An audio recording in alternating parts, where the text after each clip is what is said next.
وقال الذين كفروا لا تسمعوا لهذا القرآن والغوا فيه لعلكم تغلبون যারা কাফির তারা বলে লা তাসমাউ লিহাযাল কুরআন, এই কোরআন শুনবা না, ওয়াল গাউ ফীহি, কোরআনের তিলাওয়াত যেখানে হবে সেখানে হট্টগোল তৈরি করবা, লাআল্লাকুম তাগলিবুন, তাইলে আশা করা যায় তোমরা কোরআন ওয়ালাদের উপর জয়ী হবা, জয়ী থাকবা। এটা কাফিরদের বক্তব্য। এর জবাবে রব্বে করিম দুইটা আয়াত নাযিল করেছেন। আয়াত নম্বর 1, فَلَنُذِيقَنَّ الَّذِينَ كَفَرُوا عَذَابًا شَدِيدًا وَلَنَجْزِيَنَّهُمْ أَسْوَأَ الَّذِي كَانُوا يَعْمَلُونَ। রব বলেন আমি অবশ্যই যারা কাফির তাদেরকে কঠিন শাস্তি ভোগ করাবো, এবং তাদের এই অপকর্মের শাস্তি আমি আল্লাহ তাদেরকে অবশ্যই কড়ায় গন্ডায় বুঝিয়ে দিব। 2 নম্বর আয়াত আল্লাহ তাআলার পক্ষ থেকে জবাব, যালিকা জাযাউ আ'দাইল্লাহিন নার লাহুম ফিহা দারুল খুলদ জাযাআন বিমা কানু বিআয়াতিনা ইয়াজহাদুন। আল্লাহ বলেন এই যে শাস্তি কাফেরদের জন্য, আল্লাহর দুশমনদের জন্য, এটা হচ্ছে জাহান্নাম। সেখানে তারা স্থায়ীভাবে থাকবে, কারণ তারা আল্লাহর আয়াতকে অস্বীকার করেছে। এ হচ্ছে আয়াতের মোটামুটি তরজমা। বিশ্ববিখ্যাত তাফসীর কারক মুফাসসির আল্লামা কুরতুবী রাহমাতুল্লাহি আলাইহি তাফসীরে কুরতুবীর মধ্যে হযরত আব্দুল্লাহ ইবনে আব্বাস রাদিয়াল্লাহু তাআলা আনহুমার বর্ণনায় এই আয়াতগুলোর তাফসীরে লেখেন যে এই আয়াতগুলো আল্লাহ তাআলা মক্কার কাফিরদের সম্পর্কে নাযিল করেছেন। আপনাদের বুঝার সুবিধার্থে আমি বলবো আবু জাহেলদের সম্পর্কে নাযিল করেছেন, বুঝার সুবিধার্থে। তো আল্লাহ তাআলা আয়াতগুলো নাযিল করেছেন কাদের জন্য, কাদের উদ্দেশ্যে?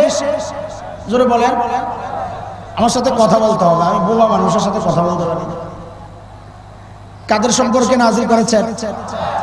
আবু জাহেলদের সম্পর্কে। মূলত বক্তব্যটা আবু জাহেলের না, আবু জাহেলদের না, মূলত বক্তব্যটা ইবলিসের। কার? ইবলিসের। ইবলিস মানব ইতিহাসের শুরু থেকে একই বক্তব্য দিয়ে আসছে, মানুষকে তার রব থেকে বিচ্ছিন্ন করার জন্য একই বক্তব্য দিয়ে আসছে।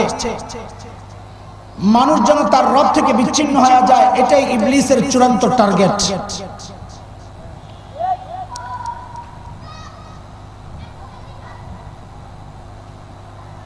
ইবলিসের এই টার্গেটের কথা আল্লাহ তাআলা কোরআনে কারীমে নিজেও বলেছেন আমাদেরকে সতর্ক করার জন্য। সূরা আরাফ আয়াত নাম্বার 16, 8 নম্বর পারা, হাফিজ কোরআন শরীফের 11 নম্বর পৃষ্ঠায় ইবলিসের ওই টার্গেটের কথা আল্লাহ তাআলা আমাদেরকে জানায়া দিয়েছেন। ইবলিস কি বলে?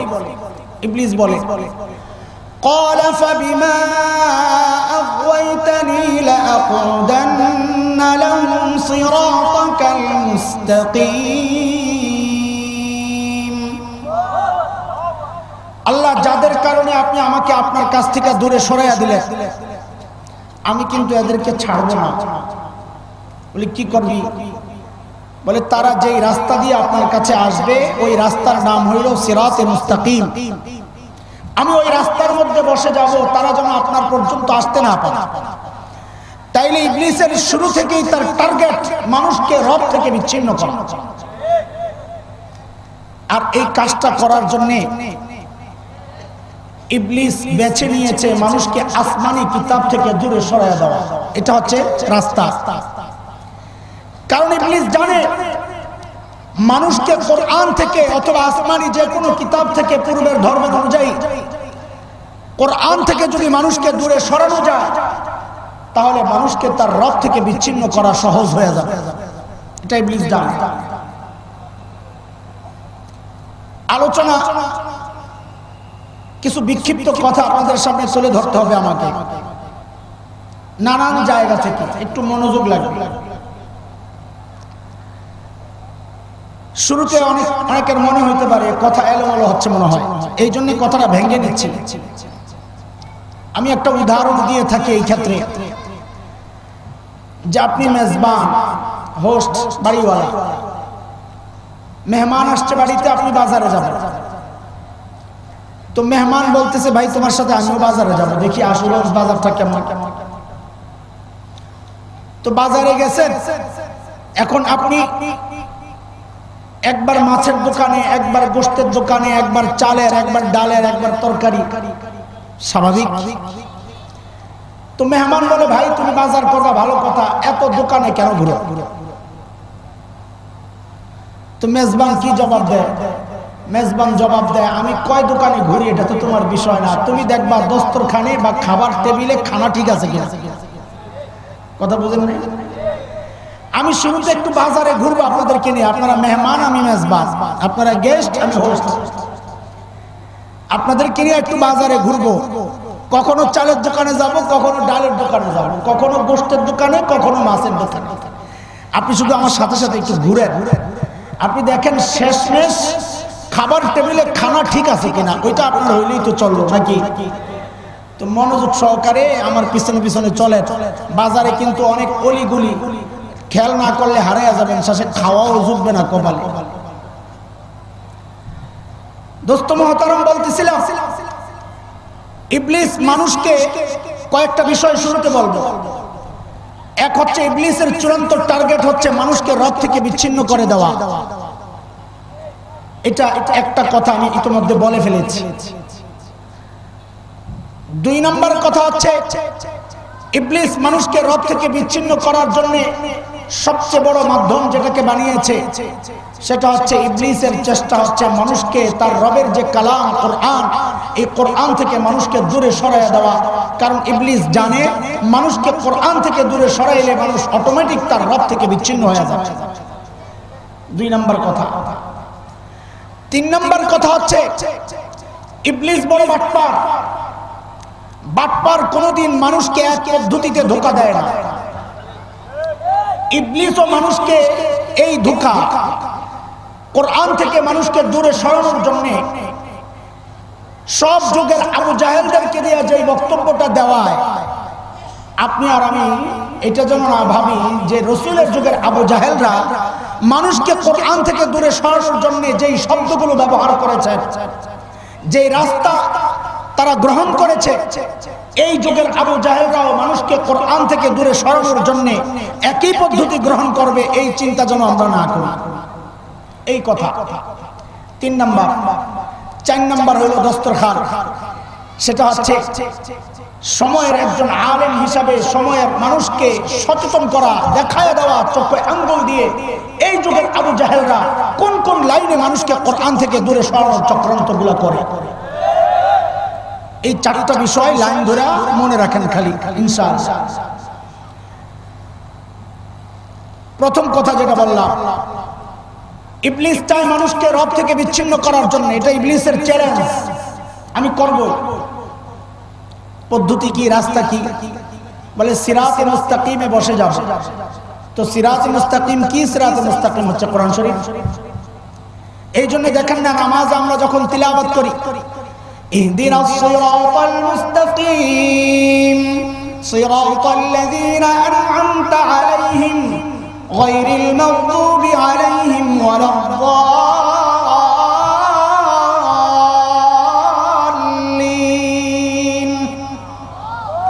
কি দোয়া করি আল্লাহর কাছে, আল্লাহ আমাদেরকে সিরাতে মুস্তাকিম দেখান।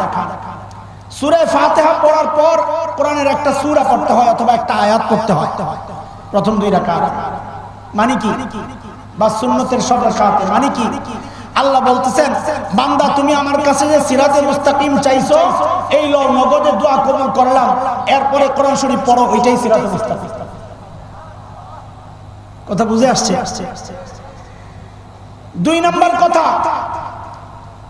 ইবলিস মানুষকে রব থেকে বিচ্ছিন্ন করার জন্য যেই মাধ্যম ব্যবহার করে সেটা হচ্ছে রবের যে কালাম থেকে মানুষকে বিচ্ছিন্ন করা। প্রমাণ আসেন সূরা রহমানের 3টা আয়াত একটু তিলাওয়াত করি আপনাদের সামনে। সূরা রহমান, আর রহমান আল্লামাল কুরআন খলাকাল ইনসান। আয়াত 3টার তরজমা একটু খেয়াল করেন দোস্ত। রব বলেন রহমান আল্লাহ, 1 নম্বর আয়াত। 2 নম্বর আয়াত আল্লামাল কুরআন, যিনি কোরআন শিখালেন। 3 নম্বর আয়াত খালাকাল ইনসান, যিনি মানুষ সৃষ্টি করলেন। সা তোর দিয়ে দেন, খায় লাগে বয়ানের সময় চা খাই, বয়ানের সময় চা খাওয়া হয় ইমান নষ্ট নয়, পেট নষ্ট একটা হয়। পেট নষ্ট করলে আল আইন হাক্কুন, বুখারী হাদিস। চোখ লাগে, আমি বয়া বয়া চা খাই, সবাই দেখুক, আসলাম ঠিকঠাক, বাসায় যাই পেটটা খারাপ করে, আমার আর কাম নাই। এই এক সমস্যা। আরেক সমস্যা হলো বক্তাদের একটা চা খাওয়ার স্টাইল আছে। আমি বলি, আপনারা আমার সাথে কিচ্ছু বললেন না, একদম চুপ। বক্তাদের চা খাওয়ার স্টাইল দেখাই, কাপটার এমনি লইব, লইয়া জিকির শুরু করে, লা ইলাহা লা ইলাহা, আবার আসে পাবলিক কয় ইল্লাল্লাহ, আবার কয় লা ইলাহা, পাবলিক কয় ইল্লাল্লাহ। আরে দোস্ত, আল্লাহ আবার কালিমা এইভাবে কবে পাঠাইছে যে হুজুর কইব অর্ধেক, পাবলিক কইব অর্ধেক। এটা এক সমস্যা। আরেক সমস্যা হইলো লা ইলাহা কইরা যদি বারে মরে যায়, তো লা ইলাহা মানে কি? কোনো মাবুদ নাই। তো চা খাইতে যাইয়া হুজুর বয়ান করতে বইয়া বেঈমান হয়ে মারা যাইতেছে, আছে কোনো খবর? এই জন্য আমি বয়ানের সময় চা খাই না, একটু পানি খাই মাঝে মধ্যে, গলা শুকায় যায়। দোস্ত খেয়াল করেন, 1 নম্বর আয়াত আর রহমান, রহমান আল্লাহ। 2 নম্বর আয়াত আল্লামাল কুরআন, যিনি কোরআন শিখালেন। 3 নম্বর আয়াত খালাকাল ইনসান, যিনি মানুষ সৃষ্টি করলেন। আয়াত কয়টা দেখেন তো, আয়াতগুলোর সিরিয়াল ঠিক আছে? রহমান আল্লাহ, যিনি কোরআন শিখালেন 2 নম্বর। 3 নম্বর মানুষ সৃষ্টি করলেন। বলেন আপনারা, এখানে এমন কেউ আছেন যে মায়ের পেট থেকে কোরআন শিক্ষা আসছে? আছেন কেউ? থাকলে আপনি এসে বসেন, আপনার চেহারা দেখি আমরা ওয়াজ দরকার নাই। আছেন কেউ? আমরা আগে দুনিয়ায় আসছি, আগে মানুষ হইছি, তারপর কোরআন শিখছি, কথা ঠিক কিনা? অথচ আল্লাহ তাআলা মানুষ সৃষ্টির ব্যাপারটা আনছেন 3 নম্বরে, কোরআন শিক্ষার ব্যাপারটা আনছেন 2 নম্বরে। তো সিরিয়াল ঠিক আছে না একটু আকপিস হইছে আমাদের বুঝ মতো? কথা বলে না ও ভাই, আপনারা কথা বলতে হবে। মরারা দরকার লাগলে পিছে যান গা, সামনে 2-1টারে পাঠান, কারণ কথা না বললে কথা বাইর হয় না। এটার একটা যৌক্তিক কারণ আছে, আমি আপনাদেরকে বুঝাই, তাইলে বুঝবেন। আপনাদের এলাকায় দৌড়ায় কি দিয়া? হাত দিয়া না পাও দিয়া? পাও দিয়ে দৌড়ায়। ও তো ঢাকার সাথে মিল আছে, ঢাকাও পাও দিয়েই দৌড়ায়। আচ্ছা বলেন তো, মাঠের এই মাথা থেকে যদি একজনকে হাত পাও ছেড়ে দিয়া দৌড় দেয়, এই দৌড়া 100 মাইল স্পিডে দৌড় মার, সে যেই স্পিডে দৌড়ে মাঠের ওই কোনায় যাবে, আসার সময় যদি হাতগুলা বাইন্দা কয় ওই আগের স্পিডে দৌড়া পারবে? হাত তো দৌড়ায় না, তো এখন স্পিড কেন কমে গেল? হাত দৌড়ায় না ঠিক, কিন্তু পাও যখন দৌড়ায় চলে তখন হাত কিন্তু বন্ধ থাকে না, হাত লগে লগে লড়ে। মানে হাত পাওকে বলে, দোস্ত তুমি একা না, তোমার সাথে আমরাও আছি। হাত লড়লে পাও চলার মধ্যে কি পায়? গতি পায়। তা আপনারা কি হাত বান্ধা না খোলা? আপনাদের খোলা থাকলে আমার পায়ে স্পিড আসবে, কথায় গতি আসবে, নাহলে আমিও কিন্তু বোবা হয়ে যাবে। ইনশাআল্লাহ, ইনশাআল্লাহ। একটা তাকবীর, আল্লাহু আকবার। মাশাআল্লাহ মাশাআল্লাহ, জোর আছে, ডাইল খেলে গিয়েছে বলবেন, জোর আছে। আয়াতে আকপিস হইছে কিনা? হইছে। কি জবাব? মুফাসসিরিন কেরাম এত এত জবাব দিবেন, আমার তো এত জবাব দিলে তো এই আয়াতের উপরই আলোচনা করা দরকার। আমি দুইটা ব্যাখ্যা দেই, একটা আমার আলোচনা চালায় নেওয়ার জন্য সামনে, আরেকটা একটু বুঝার জন্য। রব্বে কারীম বলতে চাচ্ছেন, বান্দা আমি মানুষ, তোমাকে আগিল বানাইছি, কিন্তু তোমার পরিচয় তুমি মানুষ তখনই তুমি দিতে পারবা যখন তুমি কোরআনী শিক্ষায় শিক্ষিত হবা, নাইলে তুমি মানুষ না। উদাহরণ সহ আরো ক্লিয়ার হন। তাসলিমা নাসরিন এক কুলাঙ্গার, নাম শুনেছেন? সিরাজুতা থাকলে এগুলা ফালাইয়েন না, যদি কোনো সময় কাজে লাগে ইনশাআল্লাহ। গতকাল আমাদের একজন বটবৃক্ষ ছায়া, আমরা আমাদের একজন পিতা, একজন মুরব্বী হারিয়েছি, হযরত প্রিন্সিপাল হাবিবুর রহমান রহমাতুল্লাহ আলাইহি। ওই শয়তান কমবখত তার ফেসবুক আইডিতে স্ট্যাটাস দিয়েছে যে আনন্দ প্রকাশ করা দরকার। নাউজুবিল্লাহ। হ্যাঁ, নেককার বান্দার মৃত্যুতে কুকুরগুলা তো আনন্দ প্রকাশ করবে, এটাই স্বাভাবিক। তাসলিমা নাসরিনের একটা বক্তব্য থেকে আল্লাহ তাআলার আয়াতের এই সিরিয়াল বুঝে আসছে। তাসলিমা নাসরিন তার এক বইয়ের মধ্যে লিখেছিল, এই পেট আমার,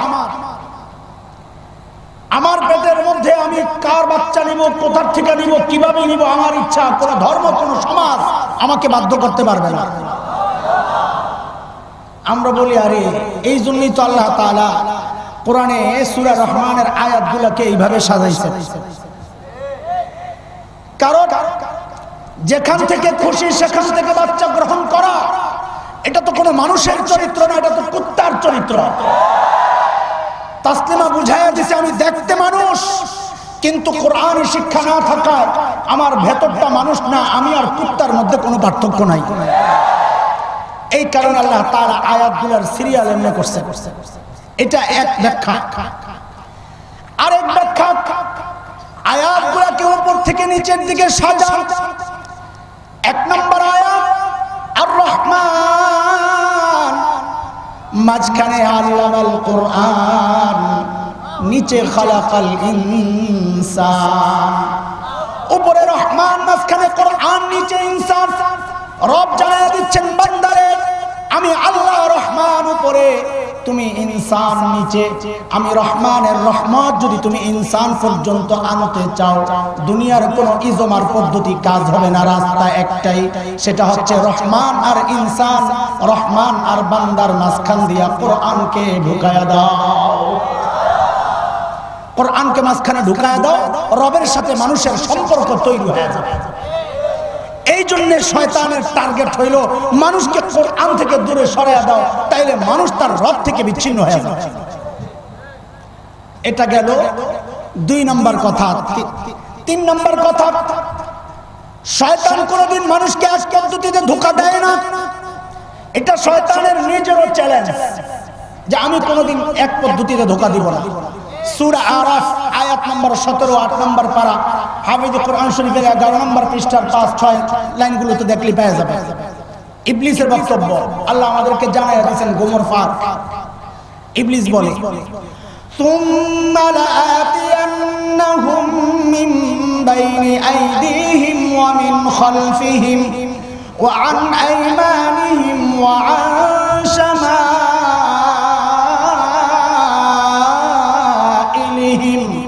ওয়া লা তাজিদু আকসারাহুম শাকিরিন।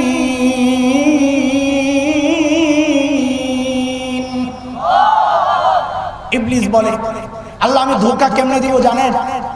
সামনে দিয়া, সুম্মা লাআতিয়ান্নাহুম মিন বাইনি আইদিহিম, সামনে দিয়া, পিছন দিয়া, ডান দিয়া, বাম দিয়া হামলা করব, বাঁচতে পারবেন না।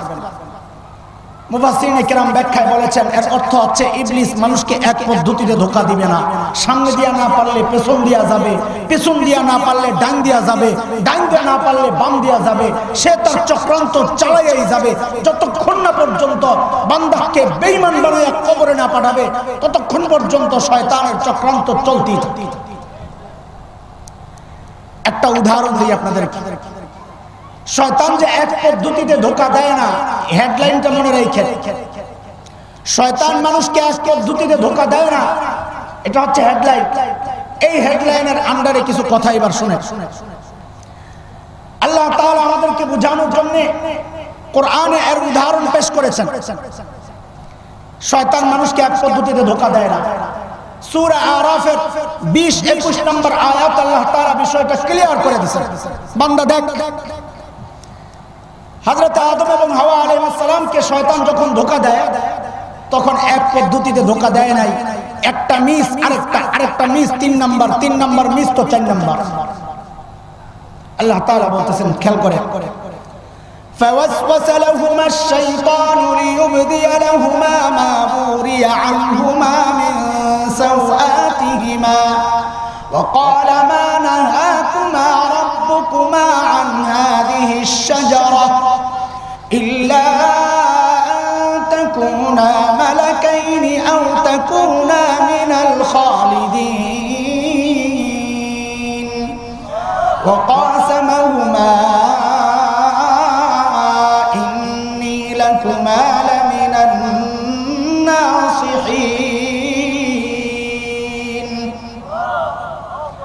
আমার খুব কষ্ট হচ্ছে, আপনারা দোয়া করেন, আমার গলাটা ভাঙা, ঠান্ডা লাগছে, আপনারা কষ্ট আপনাদেরও হচ্ছে বুঝি। দোয়া করতে থাকেন, আল্লাহ তাআলা যেন জরুরি কথাগুলো বের করে দেন, সহজ করে দেন। আল্লাহুম্মা আমিন। সুবহানাকা লা ইলমা লানা ইল্লা মা আল্লামতানা ইন্নাকা আনতাল আলিম। রব্বি ইয়াসসির ওয়া লা তু'আসসির ওয়া তাম্মিম বিল খায়র। ইবলিস হযরত আদম এবং হাওয়া আলাইহিস সালামকে ধোঁকা দিতে যায় কি করছে দেখেন, খেয়াল করে। এক পদ্ধতিতে ধোঁকা দেয় না, এটা হলো হেডলাইন, মনে আছে? কথা হারায়েন না ভাই, তাইলে কিন্তু লাইন ছুটে গেলে একবার যদি গলি হারায় যান আমার আর খুঁজে পাইবেন না। বাজারে গলি কিন্তু অনেকগুলো, একদম জামা ধরে ধরে পিছনে পিছনে হাঁটেন। ইবলিসের 1 নম্বর ধোঁকা, মা নাহাকুমা রাব্বুকুমা আন হাযিহিশ শাজারা। মারিফা নাকেরার পেশ লাগাইছে, আলেমরা বুঝবেন, সাধারণ মানুষ বুঝবেন না, ব্যাখ্যা দিলে বুঝবেন। ইবলিস বলে আল্লাহ তাআলা আপনাদেরকে এই নির্দিষ্ট গাছের ফল খাইতে নিষেধ করেছেন, অন্যগুলা তো নিষেধ করেন নাই। এবার সাধারণ মানুষরা বুঝেন, এই লাইনে 10টা কাঁঠাল গাছ আল্লাহ মানা করছেন, এই কাঁঠাল গাছের কাছেও যাইবা না। ইবলিস আয়া কি কয়, এই যে কাঁঠাল গাছটা দেখতেছেন আল্লাহ এটা না মানা করছে, আরো যে 9টা আছে ওটা তো মানা করে নাই। তাইলে আল্লাহ তাআলার কালামের সর্বপ্রথম ব্যাখ্যা কে দিল? কথা কয় না? আল্লাহর কালামের সর্বপ্রথম ব্যাখ্যা কে দিল? মুফাসসির হুজুরের নাম কি? কথা কইতেছে, মুফাসসির হুজুরের নাম কি? ইবলিস। কাজী নামের শুরুতে এই মুফাসসিরে কোরআন, উমুক টিভির ভাষ্যকার, 5 তলা টুপি, ইয়া হাওয়া খাবা, এত বড় পেট, এগুলো দেখেই কাটতে যায় না। আল্লাহর কালামের সর্বপ্রথম ব্যাখ্যা যে দিয়েছে তার নাম হলো মিস্টার ইবলিস। মানুষ বড় সহজে ধোকায় পড়ে যায়, পেট দেখেই শান্তি। আরে কি চেহারা, সুবহানাল্লাহ। অলিপুর হিসাবে পছন্দ হয়, পেটও নাই, বেড়া গালও নাই। আহা পাবলিক, ওই মেয়ে দেওয়ানবাগির নাম কোনটা? আমি দেওয়ানবাগির নাম কইছি নাকি? আশ্চর্য কথা, খালি গ্যাঞ্জাম লাগান। আমি দেওয়ানবাগির নাম কইছি একবারও? তো এই লোক কি লাগে দেওয়ানবাগির নাম কইল? পেট খালি হ্যারে, আর কেউ পেট নাই। আমি তো দেওয়ানবাগির নাম কই নাই। দেওয়ানবাগির নাম কই পেছ লাগান কেন? দেওয়ানবাগির নাম কইবেন। ইবলিস যখন দেখলো 1 নম্বর ধোঁকায় কাজ হয় না, এ মাদ্রাসার ছাত্ররা 2 নম্বর ধোঁকাটা একটু মনোযোগ দিয়ে শোনো। ইবলিসের ওই ধোঁকা এখন ইবলিসের চেলারা আমাদেরকে দেয়, আমরা বুঝি না। 2 নম্বর ধোঁকা, ইল্লা আন তাকুনা মালাকাইন। এই ফল আপনারা খায়েন না, এই ফল খাইলে আপনারা ফেরেশতা হয়ে যাবেন, এটা আল্লাহ চান না। কি ধোঁকা দিছে বুঝছেন? বুঝেন নাই? আহলুস সুন্নাহ ওয়াল জামাতের আকীদা হচ্ছে সমস্ত নবীরা সমস্ত ফেরেশতাদের চেয়ে শ্রেষ্ঠ। সব নবী, আদম আলাইহিস সালাম নবী, আল্লাহ তাআলা নবুয়ত দান করবেন দুনিয়ায় পাঠাইয়া। তো আদম আলাইহিস সালাম ফেরেশতা হতে যাবেন কোন দুঃখে? তাকে তো আল্লাহ তাআলা ফেরেশতার চেয়ে বেশি মর্যাদা দিয়েছে। কথা কোন ঠিক কিনা?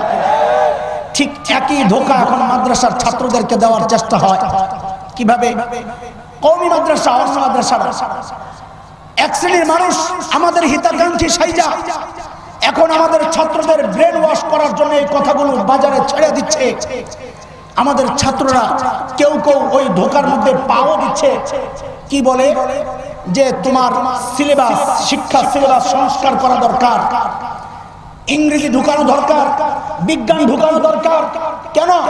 যে তুমি আলেম হইবা খালি না, তোমাকে ডাক্তারও হইতে হবে, তোমাকে ইঞ্জিনিয়ারও হইতে হবে, সমাজের নেতৃত্ব তোমাকে নিতে হবে, সমাজে খুব বড় দাপটের সাথে তোমাকে চলতে হবে। সুবহানাল্লাহ, কত বড় হিতাকাঙ্ক্ষী দেখছেন নি কারণ? এরে দোস্ত, এটা গভীর চক্রান্ত মনে রাখো। কারণ আল্লাহর নবী মুহাম্মদুর রাসূলুল্লাহ সাল্লাল্লাহু আলাইহি ওয়াসাল্লাম তোমাকে আর আমাকে খায়রুকুম মান তাআল্লামাল কুরআন ওয়া আল্লামা, যারা কোরআনের ছাত্র, যারা কোরআনের শিক্ষক, তারা হচ্ছে জগতের মধ্যে সর্বশ্রেষ্ঠ মানুষ। আল্লাহর নবী আমাদেরকে সর্বশ্রেষ্ঠ মর্যাদা দিলেন। আমি কেন ডাক্তার হতে যাব? কোন দুঃখে? আমি কেন ইঞ্জিনিয়ার হতে যাব? কোন দুঃখে? বাংলাদেশে ডাক্তারের অভাব পড়ছে, ইঞ্জিনিয়ারের অভাব পড়ছে, লক্ষ লক্ষ ডাক্তার বেকার। আগে ওই ডাক্তারদেরকে চাকরি দাও, তারপর মাদ্রাসার ছাত্রদেরকে ডাক্তার বানাই চাই। এটা ইবলিসের পুরন চক্রান্ত, আমরা জানি। এগুলো লাভ নাই, লাভ নাই। কথা কোন ঠিক কিনা? ঘাস খায়া থাকুন, তত চক্রান্তের মধ্যে আমরা পড়ব না। মাদ্রাসার তালিবে ইলম যারা কোরআন শিখে তারা কোনোদিন বেকার থাকে না, খোদার কসম থাকতে পারে না ইনশাআল্লাহ। আপনি বলবেন কেমনে? কত ছাত্র আছে বেকার, চাকরি পায় না, কাজ পায় না। বলদ কোথাকার! বেকার কারে কয় তুমি চিনো? বেকার কাকে বলে চিনো? লেখাপড়া কইরা বেকার হতে পারে না এটা। কারণ তুমি তো ডাক্তারি পড়ছো টাকা কামানোর জন্য, তুমি তো ইঞ্জিনিয়ারিং পড়ছো টাকা কামানোর জন্য। আমি মাদ্রাসায় খাওয়ার জন্য পড়ি না, মুরগি খাওয়ার জন্য মাদ্রাসায় পড়ি না। বলে তো আপনার মাকসাদ কি? আরে বেটা, আমার মাকসাদ আমি কি ঠিক করব? আমি তো ওই দিন শিখতেছি যে দিনের মাকসাদ স্বয়ং আমার রব ঠিক করে দিয়েছেন। সুবহানাল্লাহ। কি সেটা? বলে তুমি কোরআন পড়ো, দেখো না সূরা আত-তাওবা আয়াত নাম্বার 122, 11 নম্বর পারা, হাফিজ কোরআন শরীফের 5 নম্বর পৃষ্ঠার 13 নম্বর লাইন খুলে দেখো রব কি বলে। রব তোমার টার্গেট ঠিক করে দিয়েছেন, তুমি কোন দিকে যাচ্ছ। রব বলে ওয়ামা কানাল মুমিনুনা লিয়ানফিরু কাফা ফালাউলা নাফারা মিন কুল্লি ফিরকাতিন মিনহুম طائفة ليتفقهوا في الدين ولينذروا قومهم إذا رجعوا إليهم لعلهم يحذرون। রব আমার টার্গেট ঠিক করে দিয়েছেন যে তুমি দ্বীনি ইলম কেন শিখতেছো? শিক্ষা তুমি তোমার কওম মিল্লাতের কাছে যাইবা। আল্লাহ তাআলা তার হাবিবকে হুকুম করেছিলেন ওয়ানজির আশিরাতাকাল আকরাবিন, নিকট আত্মীয়দের কাছে দ্বীন পৌঁছান। হাবিবের ওয়ারিসদেরকে আল্লাহ তাআলা হুকুম করেছেন ওয়ালিউনজিরু কওমাহুম, যাও তুমি যায়া লেখাপড়া শেষ কইরা তোমার কওম মিল্লাতের কাছে আখিরাতের কথা বলো। এটাই আমাদের চাকরি। কাজেই কোন মাদ্রাসার ছাত্র লেখাপড়া শেষ কইরা না খেয়ে যদি মারা যায়, কিন্তু যদি দ্বীনের একটা অক্ষর কাউকে শেখায়, তাকে বেকার বলা যাবে না, বেকার বলা যাবে না। এই জন্য বলি ঘাস খায়া যদি মইরাও যায় তাও আমাদেরকে বেকার বলা যাবে না। কারণ আমি তো মুরগি খাওয়ার জন্য লেখাপড়া করি নাই, আমি তো লেখাপড়া করছি আমার কওম মিল্লাতকে আখিরাত সম্পর্কে সচেতন সতর্ক করার জন্য। ইবলিস যখন দেখলো 2 নাম্বার কাম হয় নাই, এইবার ইবলিস 3 নাম্বার ধোঁকা দিল।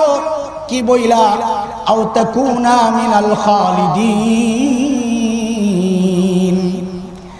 এই ফল যদি খাও তাইলে জান্নাতে স্থায়ীভাবে থাকার ব্যবস্থা হয়ে যাবে। আল্লাহ তাআলা এটা চান না। আল্লাহ চান তোমাদেরকে বাইর করে দিতে, এই জন্য খাইতে নিষেধ করেছেন। কারবারটা দেখছেন কি ধোঁকাটা মারলো। আল্লাহ তাআলা আদম আলাইহিস সালামকে জান্নাতে পাঠানোর জন্য বানাইছেন। কথা কয় না? কই পাঠানোর জন্য বানাইছেন? রব নিজেই তো বলেন ওয়াইদ ক্বালা রাব্বুকা লিল মালাইকা ইন্নী জাইলুন ফিল আরদি খলিফা। মানুষ বানানোর আগেই তো আল্লাহ তাআলা বলছেন আমি জমিনে আমার প্রতিনিধি পাঠাতে চাই। তো আল্লাহ তো আদম আলাইহিস সালামকে জান্নাতে পাঠানোর জন্য বানানি, ওটা তো ঠিকানা না, দুনিয়ায় আসবে তারপর জান্নাতে যাবে, ওই সিস্টেমই তো আল্লাহ বানাইছেন। তো ওখানে স্থায়ীভাবে থাকবেন কেন? তার তো দুনিয়ায় আসতেই হবে, নাহলে তো আল্লাহর উদ্দেশ্যের বাইরে চলে যায়। বাকি একটা প্রশ্ন আসতে পারে, কি প্রশ্ন? যে তাইলে আল্লাহ তাআলা ডাইরেক্ট দুনিয়ায় না পাঠাইয়া মাঝখানে জান্নাতে পাঠাইয়া কেন এত ভেজাল লাগাইলেন? নাউজুবিল্লাহ। একটা প্রশ্ন আসতে পারে, দুনিয়ায় পাঠাইয়া দিতেন ডাইরেক্ট, জান্নাতে ওই জ্ঞানজামটা কি জন্য লাগলো? এটা বুঝতে হবে। আল্লাহ তাআলা আমাদেরকে জান্নাত বিক্রির একটা প্রস্তাব করছেন মুমিনদের কাছে। সূরা তাওবা আয়াত নম্বর 111, 11 নম্বর পারার 3 নম্বর পৃষ্ঠার 9 নম্বর লাইন। রব্বে করিম বলেন ইন্নাল্লাহা আশতারা মিনাল মুমিনিনা আনফুসাহুম ওয়া আমওয়ালাহুম বিআন্না লাহুমুল জান্নাহ। জান্নাত কিনতে কে কে রাজি? আল্লাহু আকবার, মাশাআল্লাহ, হাত নামান, মাশাআল্লাহ। জান্নাত যে কেনার জন্য হাত উঠাইলেন, জান্নাত দেখছেননি কেউ? কেউ দেখছে? হাই হাই, তাইলে মাওলানাদেরকে জিজ্ঞেস করেন, মুফতি সাহেবদেরকে, মাসআলা কি? কোন জিনিস কেনার সময় দেখতে হয়, এটা একটা শর্ত। যদি কেনার সময় না দেখা হয় তাইলে কেনার পরেও হলো দেখা তার ইখতিয়ার থাকে, খিয়ার থাকে, ইচ্ছা, পছন্দ না হলে মাল ফেরত দেওয়া যায়। এটা হলো শরীয়তের মাসআলা। এখন আপনি জান্নাত দেখেন নাই, কেনার জন্য রেডি হয়ে গেলেন। এই জন্য নাস্তিক মুরতাদরা বলে আমরা অন্ধবিশ্বাসী, যা শুনি তাই বিশ্বাস করি। আমরা অন্ধবিশ্বাসী না, বুঝা শুনে বিশ্বাসী।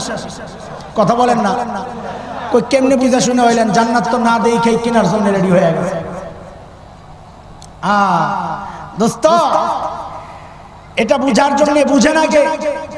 আপনাদের এলাকায় মেয়েদেরকে বিয়ে দিলে শ্বশুর বাড়ি দেখার জন্য মেয়ে নিজে যায় না বাবা মা যায়? না, মেয়ে দুই রকমের, এক হলো মা বাবার বাধ্য সন্তান, আর এক হলো অবাধ্য সন্তান। যদি মা বাবার বাধ্য সন্তান হয় বলবে আমি কি দেখুন, তোমরা দেখলেই আমার চলবে। আর যদি শাহবাগের স্লোগান কন্যা হয়, ওই মাইয়া কি করবো? ওই তোমরা দেখলে কাম হইব না, এক রাত যাই আমি থাইকা সব টেস্ট করে আম। আরে কথা কও না তোমরা, ঠিক আছে কিনা? তা আমি জিজ্ঞেস করি, আপনারা মা বাবার বাধ্য সন্তান না অবাধ্য সন্তান? বাধ্য সন্তান। আল্লাহু আকবার। তাইলে এবার বুঝেন, বিষয় সহজ। আল্লাহ তাআলা আদম আলাইহিস সালামকে দুনিয়ায় না পাঠাইয়া জান্নাতে কেন পাঠাইলেন? এই জন্য পাঠাইছেন কিয়ামত পর্যন্ত নাস্তিক মুরতাদরা যেন বলতে না পারে যে আমরা জান্নাত না দেখেই কেনার জন্য রেডি হয়ে গেছি। না না না, জান্নাত না দেখেই কেনার জন্য রেডি হই নাই। আমরা মা বাবার বাধ্য সন্তান। আমাদের বাবা আদম জান্নাত দেখছেন, আমাদের মা হাওয়া জান্নাত দেখছেন, আমাদের দেখার দরকার নাই। ইবলিস যখন দেখলো 3 নম্বর ধোকায় কাম হয় না, এইবার ইবলিস ধর্ম ব্যবসায়ী হয়ে গেল। ধর্ম ব্যবসায়ী বুঝেন আপনারা? নির্বাচনের আগে দিয়া দেখবেন কেউ কেউ টুপি টাপি লাগাইয়া হাসান বসরি হয়ে যায়, কেউ কেউ হিজাব টিজাব লাগাইয়া রাবেয়া বসরিয়া হয়ে যায়। আর কথা কোন ঠিক কিনা? শাহজালাল ইয়ামানির মাজারে যায় দোয়া আনার জন্য, বরকত আনার জন্য। নির্বাচনের আগে শেষ মুহূর্তে আর কোনো উপায় নাই, বুঝে এই দেশের মানুষকে কোন কোন লাইনে ধোকা দেওয়া যায় আর টের পায় গেছে। এই জন্য শেষ মুহূর্তে হুজুর হয়ে যায়। কথা কোন ঠিক কিনা? এটা ইবলিস থেকে শিখছে। ইবলিস যখন দেখছে 3 ধোকায় কাজ হয় না, এইবার হুজুর সাইজা হচ্ছে ওয়াকাসামাহুমা ইন্নী লাকুমা লামিনান নাসিহিন। আল্লাহর কসম খায়া কই, আমারে ভুল বুঝেন না, আমি আপনাদের হিতাকাঙ্ক্ষী, আপনাদের ভালো চাই বলে এই কথাগুলো বলতেছি। যখন আল্লাহর নামের কসম খাইছে আদম আর হাওয়া আলাইহিস সালাম ফাইসা গেছে, আল্লাহর নামের কসম খাইছে। বাংলাদেশের মানুষও এরকম দাড়ি, ওই টুপি আর হিজাব দেখা মাঝে মধ্যে ফাইসা যায়। কথা কোন ঠিক কিনা? কিন্তু বারবার ধোকা দেওয়া যায়। ধোকা, কথা কয় রে পাবলিক, ধোকা বারবার দেওয়া যায়, ধোকা বারবার দেওয়া যায় না। আলহামদুলিল্লাহ মানুষের চোখ খুলে গেছে, এখন আর হিজাব আর তাসবিহ পড়া মানুষকে ধোকা দেওয়া যাবে না, মানুষ চিনে। এখন আমার কিন্তু বাজার করা শেষ, এইবার খানার টেবিলে সবাই রেডি, মনে আছে কথা? আসেন এবার 4 নম্বর কথা ছিল, ওই যুগের আবু জাহেলরা ডাইরেক্ট বলতো লা তাসমাউ লিহাযাল কুরআন ফি, কোরআন শুনবা না, হট্টগোল তৈরি করবা, কাউকে শুনতে দিবা না। ওরে দোস্ত, এই যুগের আবু জাহেলদেরকে দিয়া ইবলিস একই পদ্ধতিতে মানুষকে কোরআন থেকে দূরে সরায় না। এই যুগের আবু জাহেলদেরকে দিয়া ইবলিস ওই কথা বলায়, কিন্তু ভিন্ন পদ্ধতি, প্যাকেট ভিন্ন, মোড়ক ভিন্ন, কথা একটাই, উদ্দেশ্য একটাই, মোড়ক ভিন্ন, প্যাকেট ভিন্ন, লেভেল ভিন্ন। কারণ ইবলিস বাটপার, সে এক পদ্ধতিতে মানুষকে ধোঁকা দেয় না। এতক্ষণ এই কথাটা বুঝাই আসলাম, মনে আছে না কথা? এখন আসেন, এই এই এই যুগে ইবলিস মানুষকে কোরআন থেকে কোন কোন পদ্ধতিতে দূরে সরায়। আমি আপনাদেরকে এত কথা বলার সময় নাই, আমি আবার ঢাকা যাই প্রোগ্রাম করতে হবে। তো আমি আপনাদেরকে দুইটা উদাহরণ দিই, একটা হচ্ছে নেক্সট সুরতে, আরেকটা হচ্ছে অরিজিনাল সুরতে। নেক্সট সুরতে ধোঁকা। বাংলাদেশে এখন টাই বাবা আর টাই মুফাসসিরের অভাব নাই। বড় বড় মুফতি সাহেব টাই পড়া, কোরআনের গবেষক। আগে ছিল সচিব। আরে কি রে ভাই, তোমার মাইক তো আমার মাইরা লাগবে, আমি এমনি মরা। হ্যাঁ, এটা একবার যায় আর একবার আসে, কি খবর? আমি তো চিল্লাইতে চিল্লাইতে শেষ। বেশি বাড়াও না, আবার শেষে তো আবার হাউকাও শোনা যায়। আওয়াজটা ক্লিয়ার হয় না তো, এরকম বাড়া। মাশাআল্লাহ, হ্যাঁ ঠিক আছে। আমি তো এমনি আজকে গেছি, তুমি আমার আরো শ্বাস করছো। যাওয়ার সময় আমার ওষুধের টাকা দিয়ে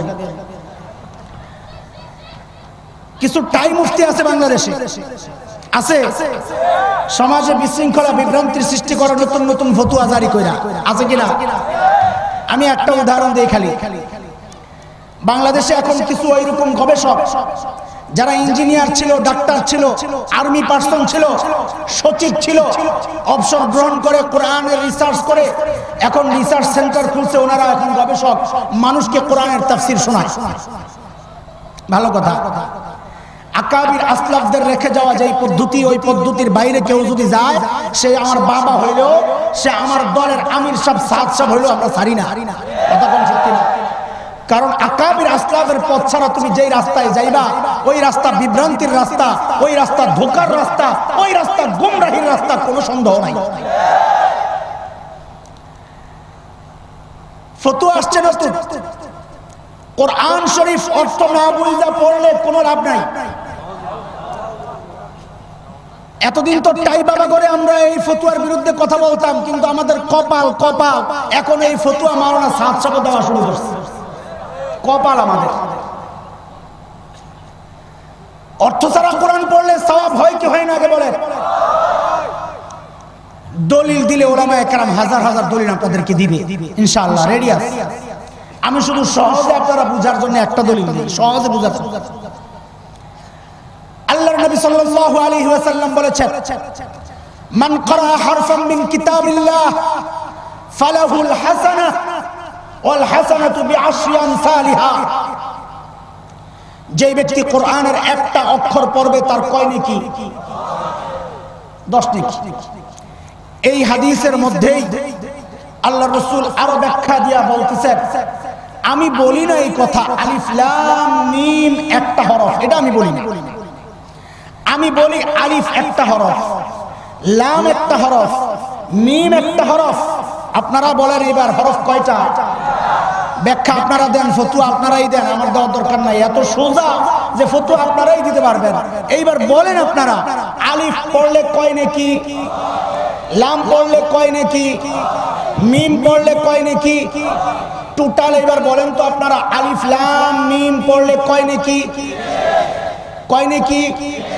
আলিফ লাম মিম পড়লে কয় নেকি? কোত্থেকে বুঝছি এটা? হাদিস থেকে। এই বুঝের সাথে কারো কোনো দ্বিমত আছে? হাত তোলেন। আরে দ্বিমত থাকলে হাত তোলেন, হাত নামা। পাবলিক হাত কাইটা হলাম একেবারে।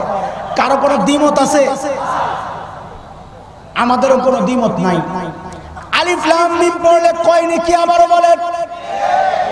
এইবার ওই সূরা ঘরে যায় জিজ্ঞেস করেন, এই রে আল্লাহ রাসূলের হাদিস পড়া বুঝলাম আলিফ লাম মিম পড়লে 30 নেকি, কিন্তু তুমি যে বললা অর্থ না বুঝা পড়লে সওয়াব হয় না, তো আমারে আলিফ লাম মিমের অর্থটা তো দেখি কি?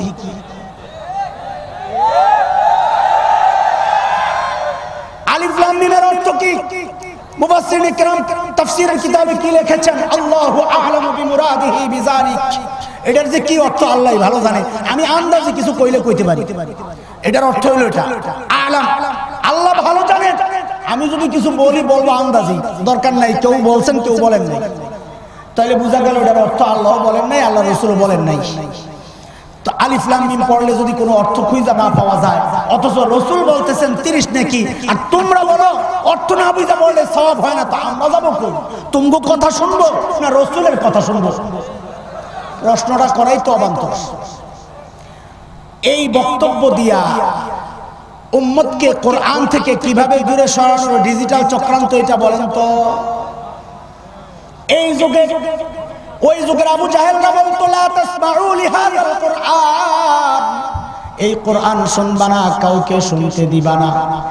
এই যুগের আবু জাহেলরা ডাইরেক্ট বলতে পারে না, পিটা খাবে পিটা, গুড়ায় বলে কেমনে, এই যে একটা করি বলে এটা বললে মানুষ কোরআন থেকে কেমনে দূরে সরে।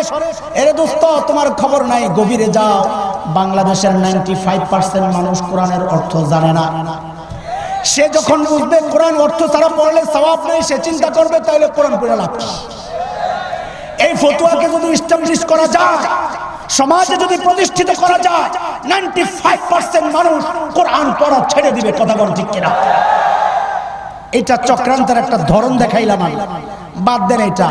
চলেন আরেক জায়গায় যাই। এই কথা বলার আগে আপনাদের সাথে আমার আগে হিসাব ক্লিয়ার করে নেওয়া দরকার। কারণ আপনাদের পেট ঠিক আছে কিনা, আমি যে অ্যান্টিবায়োটিক দেবো ওটা হজম করার মতো শক্তি আছে কিনা আগে বুঝা লইয়া। এই জায়গায় নৌকায় ভোট দেয় এমন কোন মানুষ নাই, আছে? ধানের শীষওয়ালা তো এই এলাকায় নাই। লাঙ্গল, দাড়িপাল্লা, হাত পাখা, মিনার সব আছে। ও আলহামদুলিল্লাহ। এ নাস্তিক মুরতাদরা দেখ দেখ, এটা হচ্ছে বাংলাদেশের আসল চিত্র। ভোটের কেন্দ্রে রাজপথে নানান দলে তারা বিভক্ত হইল, যখন কালিমার একটা শামিয়ানা টানায়া যায় তখন তার ভিতরে সব দলের লোক চলে আসে। কথা বলুন, এটাই বাংলাদেশের আসল চিত্র। যেহেতু এই কথাটা আমার সাথে আপনারা বলেছেন, চাইলে বোঝা গেল হজম করার শক্তি আপনাদের আছে ইনশাআল্লাহ। কথাটা বলার আগে আমি আপনাদের সামনে 3টা উদাহরণ পেশ করতে চাই, মনোযোগ দিয়ে শুনে। কয়টা উদাহরণ পেশ করব? 3টা উদাহরণ পেশ করতে চাই। 1 নম্বর উদাহরণ, বাংলাদেশে টেলিভিশন সিনেমায় এখন যে নাটকগুলো হয়, আপনারা দেখবেন একজন ভিলেন চরিত্র, গাদ্দার চরিত্রের একজনকে বানায় সমাজের নিকৃষ্ট মানুষ, তারে দিয়া ওই সিনেমার মধ্যে বা নাটকের মধ্যে সমস্ত খারাপ কাজগুলা তারে দিয়া করাবে। তো তারে সাজায় কেমনে? তারে সাজায় তার মাথার মধ্যে টুপি লাগায় দেয়, মুখে একটু দাড়ি লাগায় দেয়। কথা ঠিক আছে কিনা? 1 নম্বর উদাহরণ। 2 নম্বর উদাহরণ, আমাদের স্বাধীনতা দিবস, বিজয় দিবস অথবা ভাষা দিবস, এই সমস্ত দিবসগুলোতে স্কুল কলেজে বিভিন্ন প্রতিযোগিতা হয়। এর মধ্যে আমরা খেয়াল করতেছি ইদানিং একটা প্রতিযোগিতার একটা ইভেন্ট, একটা বিষয় হচ্ছে যেমন খুশি তেমন সাজ। আছে কিনা? এই যেমন খুশি তেমন সাজের মধ্যে দেখবেন ইদানিং বাচ্চাদেরকে সাজানো হচ্ছে, ছোট্ট ছোট্ট বাচ্চা, একটা ছোট্ট মেয়েকে যুবতী মেয়ে সাজানো হয়, আরেকটা ছোট্ট পিচ্চিকে হুজুর সাজায়, মাথায় দেয় টুপি, মুখে দেয় দাড়ি, আরেকটা গার্জিয়ান সাজা। এই 3 জন অডিয়েন্সের সামনে অথবা বিচারকদের সামনে নাটক করে দেখায়। কি দেখায়? ওই যে হুজুর যুবক, যার মাথায় টুপি মুখে দাড়ি, সে ওই যুবতী মেয়ে পিচ্চি, তার কাপড় ধরে টানে, তাকে উলঙ্গ করার চেষ্টা করে, তাকে শোয়ানোর চেষ্টা করে দেখায় নাটক করে। কি বুঝায়? বুঝাইতে চায় এটা হচ্ছে 71-এর দৃশ্য, যখন বাংলাদেশে পাকিস্তান হানাদারদের নির্যাতন, নির্মম নিষ্ঠুর নির্যাতন চলছিল, তখন এক শ্রেণীর মানুষ তাদেরকে সহযোগিতা করেছিল। এরা কারা? বলে এরা হচ্ছে এই দাড়িওয়ালা টুপিওয়ালা মানুষগুলা রাজাকার। এরা তৎকালীন সময়ে আমাদের মা বোনদের ইজ্জত এইভাবে নষ্ট করছে। এটা হচ্ছে উদাহরণ নাম্বার 2। আমার কথা শেষ হয় নাই, মনোযোগ দেন। উদাহরণ নাম্বার 3, 2013 সাল 5ই ফেব্রুয়ারি, টাইমটা, সময়টা আপনাদের মনে থাকার কথা, ভুলার কথা নয়। 2013 5ই ফেব্রুয়ারি ঢাকার শাহবাগে একটা একটা গণজাগরণ মঞ্চ বসেছিল, মনে আছে আপনাদের? লক্ষ লক্ষ মানুষ জমায়েত হয়েছিল। বক্তব্য ছিল যত দ্রুত সম্ভব যুদ্ধাপরাধীদের বিচারের রায় কার্যকর করার জন্য তাদের এই দাবি ছিল। শুরুতেই বলে রাখি, তাদের এই বক্তব্য দাবির সাথে আমরা দ্বিমত পোষণ করি না। আমরা তো 1400 বছর থেকেই বলে আসছি, আজও বলে যাব যে সমস্ত জালিমদের বিচার আমরা চাই। শুধু 71-এর জালিম না, সব জালিমের বিচার চাই। কাজে এই বক্তব্যের সাথে আমাদের কোনো ভিন্ন মত নাই। আগুন কখন লাগলো? যখন এই গণজাগরণ মঞ্চের আড়ালে কিছু নাস্তিক ব্লগার সেখানে বসে বসে আল্লাহর নবী মুহাম্মদ সাল্লাল্লাহু আলাইহি ওয়াসাল্লাম তার বিরুদ্ধে কলম ধরে এমন জঘন্য লেখা শুরু করলো, যেই লেখাগুলো বাংলাদেশের অন্য কোনো জাতি, হিন্দু, বৌদ্ধ, খ্রিস্টান, মগ, মুরান, গারো, চাকমা, কুকিল, সাঁওতাল, টিপরা সহ যত জাতি বাস করে কেউ লেখার সাহস করলো না, কেউ বলার সাহস করলো না। কিন্তু নামদারি কিছু কুলাঙ্গার মুসলমানের সন্তান ওখানে বসে বসে আল্লাহর নবীর বিরুদ্ধে লেখা শুরু করলো, তার চরিত্রে কালিমা লেপন করা শুরু করলো। গোটা বাংলাদেশের মানুষ আল্লামা আহমদ শফি হাফিজাহুল্লাহর নেতৃত্বে গোটা বাংলাদেশের মানুষ জ্বলে উঠলো। টেকনাফ থেকে তেতুলিয়া আন্দোলনের দাবানল জ্বলে উঠলো। তারা স্তব্ধ হয়ে গেল। মনে আছে আপনাদের? স্তব্ধ হইল না, চাঙ্গা হইল, এর সাথে আমাদের কোনো সম্পর্ক নাই। আমরা তো নাস্তিকদের বিরুদ্ধে আন্দোলন করেছি, করে যাব ইনশাআল্লাহ। এইটা নিয়ে আমার কোনো কথা নাই। বলে ওই প্রসঙ্গ কেন আনলাম? ওই সময়ে আমি শাহবাগের পাশে আমার অবস্থান, আমার বাসা, বাড়ি, আমার মাদ্রাসা, আমার মসজিদ, new elephant road, science laboratory মোড়, ওই জায়গাতেই আমি থাকি। তো ওই জায়গায় একটা বড় ওভারব্রিজ আছে। মানুষ পায়ে হেঁটে রাস্তা পার হওয়ার যে ব্রিজ, ওই ওভারব্রিজ বড়, অনেক বড়। আমি উত্তর দিক থেকে দক্ষিণ দিকে আসছি আমার গন্তব্যের দিকে। দক্ষিণ দিক থেকে উত্তর দিকে যাচ্ছে এক যুবতী মা তার ছোট্ট বাচ্চাকে নিয়ে। বাচ্চা এবং মার বেশভূষা দেখে বুঝতে আমার কষ্ট হয় নাই তারা শাহবাগ থেকে মাত্র ফিরছে। কারণ গালের মধ্যে, কপালে, হাতে জাতীয় পতাকা অঙ্কন করা, জাতীয় ফ্ল্যাগ কপালের মধ্যে বাঁধা, ড্রেস বোঝা যাচ্ছে তারা শাহবাগ থেকে আসছে। এতেও আমার কোনো আপত্তি নাই। এক মা তার ছোট্ট বাচ্চাকে স্বাধীনতার চেতনা বাচ্চার মধ্যে জাগ্রত করবে, এতে আমার বিরোধিতার কিচ্ছু নাই।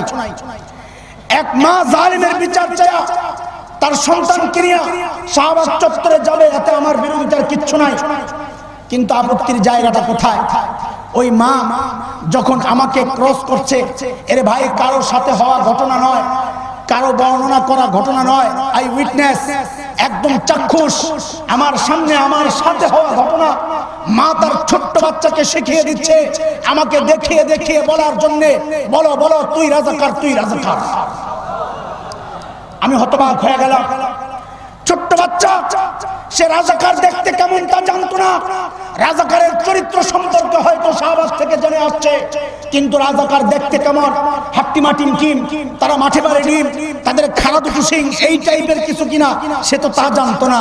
কিন্তু মা তার সন্তানকে দেখিয়ে দিচ্ছে, শিখিয়ে দিচ্ছে, পরিচয় দিচ্ছে রাজাকার মানে হচ্ছে এই দাড়িওয়ালা, রাজাকার মানে হচ্ছে এই টুপিওয়ালা। এই তিনটা উদাহরণ আপনাদের সামনে পেশ করলাম। এইবার সামনে শুনেন কথা। ও দোস্ত, আমরা বলতে চাই, ইতিহাস তুমিও পড়ো, আমরাও পড়েছি। ইতিহাসের পাঠ আরেকবার নেও, দেখো 1971-এর মুক্তিযুদ্ধ দাড়ির বিরুদ্ধে হয় নাই, 1971-এর মুক্তিযুদ্ধ টুপির বিরুদ্ধে হয় নাই, 71-এর মুক্তিযুদ্ধ ইসলামের শরিয়ার বিরুদ্ধে হয় নাই। আমরা ইতিহাস থেকে জেনেছি বহুত মুক্তিযোদ্ধা মুক্তিযুদ্ধ করার সময়, যাওয়ার সময় ওযু কইরা 2 রাকাত সালাতুল হাজত পড়া তারপর অভিযানে বের হতো। আমরা ইতিহাস থেকে জেনেছি, দেখেছি, আজও ইতিহাসের সাক্ষী।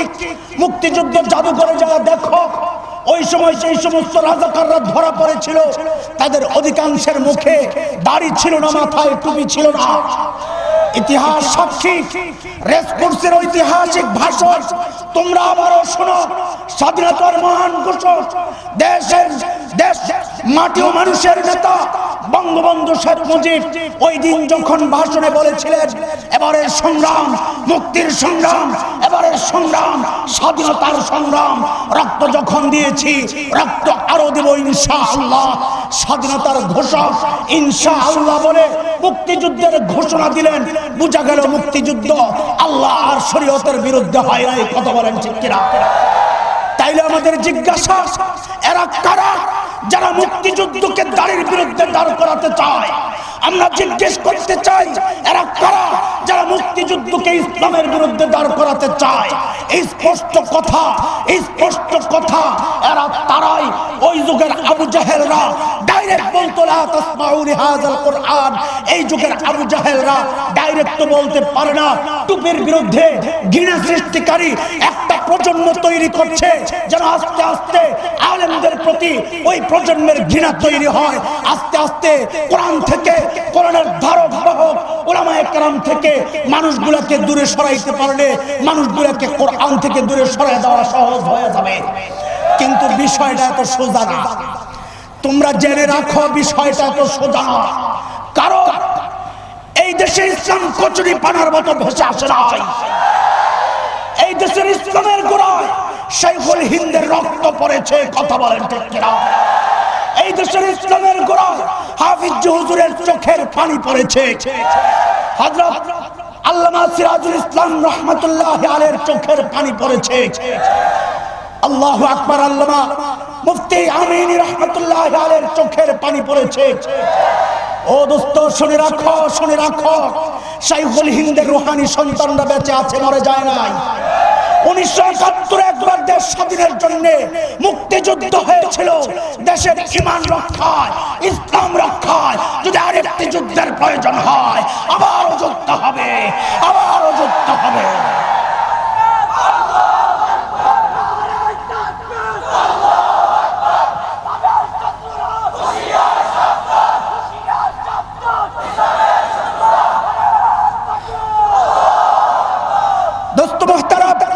এই চক্রান্ত নতুন নয়। এই চক্রান্তের পাঠ পড়তে পড়তে আমাদের সব মুখস্থ। আমরা জানি কোন কোন লাইনে, কোন কোন অলিগলিতে, কোন কোন চিপা চাপা দিয়া তোমরা ইসলাম নিশ্চিহ্ন করার চক্রান্ত করতে চাও, আমাদের জানা আছে। 1757 ইতিহাস আমাদের জানা। ইংরেজরা যখন এই দেশ দখল করে 100 বছর পর্যন্ত নির্মম নির্যাতন তারা চালায়, যখন এদেশের মানুষের মন থেকে, দিল থেকে, জবান থেকে, চেতনা থেকে, আদর্শ থেকে দ্বীন ও শরিয়াকে নিশ্চিহ্ন করতে পারলো না, রানীর নেতৃত্বে তদন্ত কমিশন গঠন হইল। কলকাতায় বসে আমি সেই হাউসে গিয়েছি যেখানে বসে বৈঠক হয়েছে। তারা চিন্তা করলো কেন, কি সমস্যা? কারণ তাদের সামনে স্পেনের লোভনীয় একটা উদাহরণ আছে। স্পেনে খ্রিস্টানরা স্পেন দখল করার পর আন্দোলন বর্তমান স্পেন আর পর্তুগালের কিছু অংশ, আন্দোলন দখল করার পর ইতিহাস সাক্ষী মাত্র 8 দিনের মাথায় গোটা স্পেন থেকে ইসলাম আর মুসলমানদের নাম নিশ্চিহ্ন করে ফেলেছিল। মাত্র 8 দিন লেগেছে। আমি শুরুতে আমার এই আয়াতের ব্যাখ্যা যেই মুফাসসিরের কথা দিয়ে শুরু করেছিলাম, মনে থাকার কথা আল্লামা কুরতুবী রাহমাতুল্লাহি আলাইহি। সেই আল্লামা কুরতুবী রাহমাতুল্লাহি আলাইহি সেই স্পেনের সন্তান। কুরতুবা আরবি শব্দ ছিল, এটাকে পরিবর্তন করে এখন বর্তমান সময়ে স্পেনের যে শহর কর্ডোবা, এই কর্ডোবাই হচ্ছে মুসলিম শাসন আমলের কুরতুবা। সেই কুরতুবার বাসিন্দা আল্লামা কুরতুবী রাহমাতুল্লাহি আলাইহি। গোটা দুনিয়ার জ্ঞান বিজ্ঞানের চর্চার কেন্দ্র ছিল স্পেন। ইংরেজরা চিন্তা করলো খ্রিস্টানরা স্পেন দখলের পর মাত্র 8 দিনের মাথায় গোটা স্পেন থেকে ইসলাম ও মুসলমানদের নাম নিশানা নিশ্চিহ্ন করতে পারলো, অথচ ভারত উপমহাদেশে 100 বছর নির্যাতন চালায়ও তারা মুসলমানদেরকে নিশ্চিহ্ন করতে পারছে না। কারণটা কি? তদন্ত কমিশন হইল। তদন্ত কমিশন রিপোর্ট পেশ করলো, 3টা সুপারিশ পেশ করলো যে এই 3 সুপারিশ বাস্তবায়ন করে এই উপমহাদেশে মুসলমানদেরকে নিশ্চিহ্ন করা সহজ হয়ে যাবে। তিন সুপারিশ কি? একটা হচ্ছে মুসলমানদের বুক থেকে কোরআনকে সরাইয়া দেওয়া, 1 নম্বর সুপারিশ। জায়গাটা কোন জায়গায় হাত দিছে খেয়াল করছেন? এরা বুঝে মুসলমান কোন জায়গায় হাত দিতে হবে, এরা বুঝে, কিন্তু আমরা বুঝি না কোন জায়গাটাকে রক্ষা করতে হবে। 1 নম্বর মুসলমানের মুখ থেকে কোরআন সরাইয়া দাও। 2 নম্বর মুসলমানদের ধারক বাহক, কোরআনের ধারক বাহক, মুসলমানদের অভিভাবক উলামায়ে কেরামকে হত্যা করো। এটা হচ্ছে 2 নম্বর সুপারিশ। 3 নম্বর সুপারিশ ছিল ইসলামী শিক্ষা, তাহজিব, তামাদ্দুন, সংস্কৃতির ভিতরে বিজাতীয় তাদের সংস্কৃতি ঢুকায় দাও, মুসলমান যুবকদের চেতনা ধ্বংস করে দাও। যেটা আজ সগৌরবে চলছে, হিন্দু সমস্ত কৃষ্টি কালচার হিন্দুদের, এগুলাকে দেশীয় কালচার, বাঙালি কালচার বলে চালায় দেওয়ার একটা চক্রান্ত চলছে। আগে থেকেই শুরু, এগুলো আমরা টের পাই না। এই 3টা সুপারিশ পেশ করা হলো। 3 সুপারিশ মতো লক্ষ লক্ষ কোরআনের কপি আগুনে পোড়াইয়া, নদীতে ফালাইয়া, ময়লা নিক্ষেপ করে ধ্বংসের চক্রান্ত তারা করেছে। অপসংস্কৃতি ঢুকায়া মুসলমান যুবকদের চেতনা ধ্বংসের চেষ্টা তারা করেছে। উলামায়ে কেরামকে সমূলে নিশ্চিহ্ন করার চক্রান্ত তারা করেছে। ইতিহাসের ছোট্ট একটা পাঠ আপনাদেরকে শোনাই, তারপর আমি শেষ করে দিব। সেই সময়ের বিখ্যাত বীর হযরত হাজী ইমদাদুল্লাহ মুহাজির মক্কি রাহমাতুল্লাহি আলাইহির নেতৃত্বে ইংরেজদের বিরুদ্ধে, শিখদের বিরুদ্ধে লড়াইকারী মাওলানা জাফর থানভী রাহমাতুল্লাহি আলাইহি ছোট্ট একটা কিতাব তখন লিখেছিলেন, তারিখে কালা পানি। কালা পানি একটা দ্বীপ, যেই দ্বীপে উলামায়ে কেরামকে নিয়ে নির্যাতন চালানো হইতো, ওই দ্বীপের ইতিহাস তিনি লিখেছেন ছোট্ট কিতাব। উর্দুতে অনলাইনে পাওয়া যায়, নামায়া মাদ্রাসার ছাত্ররা দেখে নিয়ে। তারিখে কালা পানি, মাওলানা জাফর থানভী রাহমাতুল্লাহি আলাইহি ওই কিতাবে লেখে, এ মুসলমান মনোযোগ দিয়ে শোনো, কাদের পিচ্ছিল রাস্তায় স্বাধীনতা পেয়েছো টের তো পাও না। আমাদেরকে স্বাধীনতা বিরোধী বলো, কাদের ওসিলায় স্বাধীনতা পেয়েছো একটু ইতিহাস শোনো। মাওলানা জাফর থানভী রাহমাতুল্লাহি আলাইহি লেখে, দিল্লি থেকে পাকিস্তান পর্যন্ত যে জেটি মহাসড়ক ছিল, জেটি মহাসড়কের 2 পাশে এমন কোন গাছ ছিল না। 1000 মাইলের জেটি সড়ক, মহাসড়কের 2 পাশে এমন কোন গাছ ছিল না যে গাছের মধ্যে আলেমের লাশ ঝুলে নাই। মাওলানা জাফর থানভী লেখেন, কাশ্মীরের মান নামক জায়গায় মাওলানা সুরুজ আলী সমুজ আলী নামক 2 মাওলানা, তাদেরকে উলঙ্গ কইরা উল্টা লটকায়া জীবন্ত মানুষগুলোর চামড়া টেনে টেনে খুলে খুলে হত্যা করা হয়েছিল। আমাদের বাংলাদেশের বাহাদুর শাহ পার্ক, যাকে অনেকে ভিক্টোরিয়া পার্ক বলে, ওই যে জগন্নাথ ইউনিভার্সিটির প্রধান সড়কের উল্টো পাশে যে পার্কটা, এটাও ইতিহাসের সাক্ষী। এই পার্কের গাছগুলোর মধ্যে হাজার হাজার আলেমকে ঝুলাইয়া হত্যা করা হয়েছে। মাওলানা জাফর থানভী লেখেন, দিল্লি জামি মসজিদের সামনে বড় বড় কিছু গাছ ছিল, গোটা দেশ থেকে আলেমদেরকে জড়ো করে আইনা ওই গাছের মধ্যে ঝুলাইয়া ঝুলাইয়া হত্যা করা হইতো। হত্যার সিস্টেম ছিল, একজনকে ঝুলানো হইতো, তিনি ছটফট করতে করতে যখন নিশ্চিহ্ন হয়ে যেতেন, নিঃশেষ হয়ে যেতেন, তাকে নামায়া আরেকজনকে ঝুলানো হইতো। এইভাবে সারাক্ষণ কন্টিনিউ আলেমদের লাশ ওই গাছের মধ্যে ঝুলতো। মাওলানা জাফর থানভী লেখেন, আমাদের কয়েকজনকে দিল্লি জামি মসজিদের সামনে থেকে গ্রেফতার করা হয়।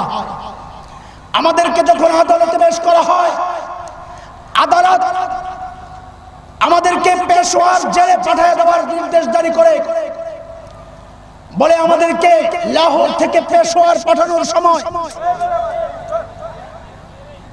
আল্লাহ আল্লাহ রব্বি ইয়াসসির ওয়া লা তুআসসির ওয়া তাম্মিম বিল খাইর, আল্লাহুম্মা আরহামনা বিরহমাহ তুগনিনা আন রাহমাতি গায়রিক সাল্লাল্লাহু আলাইহি ওয়াসাল্লাম। মাওলানা জাফর থানভী লেখেন, আমাদের কয়েকজনকে দিল্লির জামি মসজিদের সামনে থেকে গ্রেফতার করে যখন কোর্টে চালান দেওয়া হয়, কোর্ট আমাদেরকে লাহোর জেলে পাঠানোর নির্দেশ জারি করে। মাওলানা জাফর থানভী লেখেন করুন ইতিহাস, যে আমাদেরকে যখন পেশোয়ার পাঠানো হয় লাহোর থেকে, তখন রেলগাড়ির মধ্যে ছোট্ট ডাব্বা তৈরি করা হয়, আমরা শুধু বসতে পারতাম, দাঁড়াইতেও পারতাম না, শুইতেও পারতাম না। সামনে দিয়েও লোহা, পেছন দিয়েও লোহা, ডাইনেও লোহা, বামেও লোহা, যেই দিকে একটু ঝুঁকি লোহা ঢুকে, সারা শরীর রক্তাক্ত। বলে 1-1.5 ঘন্টার রাস্তা, অথচ আমাদেরকে ঘুরাইয়া ঘুরাইয়া 1 মাস পর্যন্ত ঘুরাইয়া তারপর যখন পেশোয়ার নেওয়া হয়, আমাদের শরীর রক্তাক্ত, ময়লা আবর্জনা, দুর্গন্ধেও তো মানুষ মারা যাওয়ার কথা, আল্লাহ বাঁচায় রাখছেন। কোর্টে যখন আমাদেরকে পেশ করা হয়, আদালত আমাদের সকলের বিরুদ্ধে ফাঁসির রায় ঘোষণা করে। বলে ফাঁসির রায় ঘোষণার সাথে সাথে আমরা সকলে সমস্বরে চিৎকার করে বলে উঠলাম, আল্লাহু আকবার, আল্লাহু আকবার। বিচারক হতবাক, আরে ফাঁসির রায় দিলাম, এরা দেখি আনন্দ প্রকাশ করতেছে। ঘটনা কোন জায়গায়? জিজ্ঞেস করে, কিরে ভাই, তোমাদেরকে মৃত্যুদণ্ড ঘোষণা করলাম, তোমরা দেখি আনন্দ প্রকাশ করতেছো। মাওলানা জাফর থানেশ্বরী লেখেন, জবাব দিলাম 2 রকমের জবাব। এক তো হযরতে বিলাল হাবশী রাদিয়াল্লাহু তাআলা আনহুর জবাব। আহারে কালো বিলাল হাবশী, ইথিওপিয়া ইরিত্রিয়া অঞ্চল, হাবশা আজকের মানচিত্রের ইথিওপিয়ার ইরিত্রিয়ার অঞ্চলের মানুষ, ঠোঁটগুলো মোটা মোটা, চোখ ছোট ছোট, দেখতে অসুন্দর। বিলাল রাসূলের শোকে শোকে কাতর হইয়া, একদম অসুস্থ হইয়া, বিলালের মুখের দিকে তাকানো যায় না। অসুন্দর বিলাল আরো সুন্দর হয়ে গেছে, কিন্তু মৃত্যুর ঠিক আগ মুহূর্তে সবাই লক্ষ্য করলো হযরতে বিলাল হাবশীর চেহারার মধ্যে আনন্দের ঝিলিক, আনন্দের ঢেউ খেলছে। লোকজন জিজ্ঞেস করলেন, বিলাল কি অবস্থা, আপনার চেহারার এই হালত কেন? সুস্থ হয়ে গেছেন বুঝি? আরে হযরত বিলাল জবাব দিলেন, না না না, গাদান নালকা মুহাম্মাদান ওয়া আসহাবা, আগামীকাল নবী মুহাম্মদ এবং তার সঙ্গীদের সাথে আমার সাক্ষাৎ হবে, এই জন্য আমি আনন্দিত।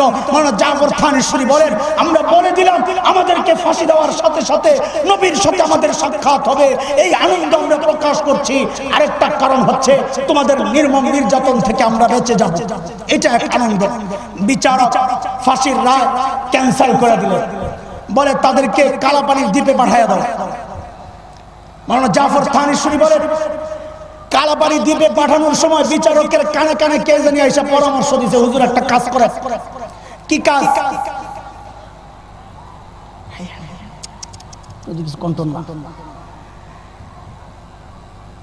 একটা কাজ করে, মানুষ সন্তানের প্রতি বড় দুর্বল, নিজের দুর্দশার দিকে তাকায় সন্তানের মুখের দিকে তাকানো যায় না। এটা হজের সময়, হজের সফরে যাওয়ার সময় আমি খুব টের পাই, বাচ্চাগুলোর চোখে পানির টলমলো, মুখের দিকে তাকাই না, কারণ তাদের চোখের পানি দেখলে আমি সহ্য করতে পারবো না, আমারও চোখের পানি চলে আসে। আর আমার চোখের পানি দেখলে এরা চিৎকার করে কান্না শুরু করে, তো মাথার মধ্যে হাত বুলাই আর বলি, বাবা দোয়া করো, বাবা দোয়া করো, তাকাই না। সন্তানের মুখের দিকে দুর্দশার সময় তাকানো যায় না, আপনজনের মুখের দিকে তাকানো যায় না। কেন? ওই তার চোখে একটু চোখের পানি চিকচিক করতে দেখলেই কলিজা ফেটে যাবে। তো মাওলানা জাফর থানেশ্বরী বলেন, বিচারককে কে পরামর্শ দিল, তাদের আপনজন সন্তানদেরকে জেলখানার সামনে দাঁড় করায় দেয়। হতে পারে সন্তানকে দেখা হয়তো মুখে চোখে লাগবে, কলিজায় লাগবে, মায়া লাগবে, আমাদের শাসন মেনে নিবে, হইতে পারে। মাওলানা জাফর থানেশ্বরী লেখেন, আমি যখন জেলখানার থেকে বের হয়েই দেখি আমার বিবি আর আমার ছোট্ট একটা বাচ্চা দাঁড়ায় আছে।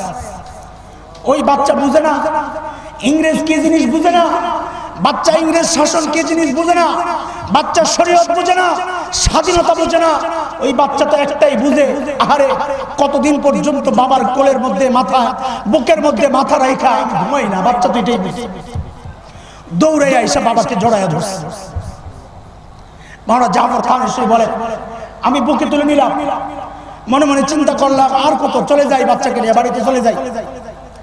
এই চিন্তা মাথায় আসতে আসতেই মনে পড়লো, আহারে হাসরের মাঠে যদি আল্লাহ রাসূল জিজ্ঞেস করেন, হে জাফর, তারাকতু ফীকুম আমরাইন, কোরআন হাদিসের আমানত রেখে আসছিলাম, ওয়ারাসাতুল আম্বিয়া বইয়ের দায়িত্ব দিয়ে আসছিলাম, সন্তানের মুখের দিকে তাকায়া আমার দায়িত্বের কথা ভুলে গিয়েছিলাম জাফর।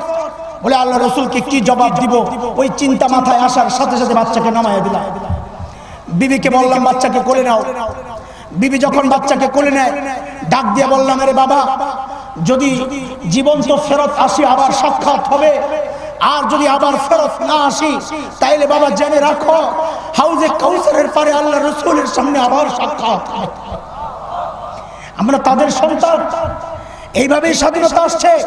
ও দোস্ত, এদেশ থেকে কোরআনকে সরায় দেওয়ার জন্য, এদেশের মানুষকে কোরআন থেকে বিচ্ছিন্ন করার জন্য আজকে নানা রকমের চক্রান্ত চলছে উলামায়ে কেরামকে বিতর্কিত কইরা, সাধারণ মানুষের দিলের মধ্যে ঘৃণা সৃষ্টি কইরা মানুষ থেকে আলেমদেরকে বিচ্ছিন্ন করার চক্রান্ত চলছে। কারণ তারা জানে উলামায়ে কেরাম হচ্ছেন সবচেয়ে নিষ্ঠাবান পাহারাদার।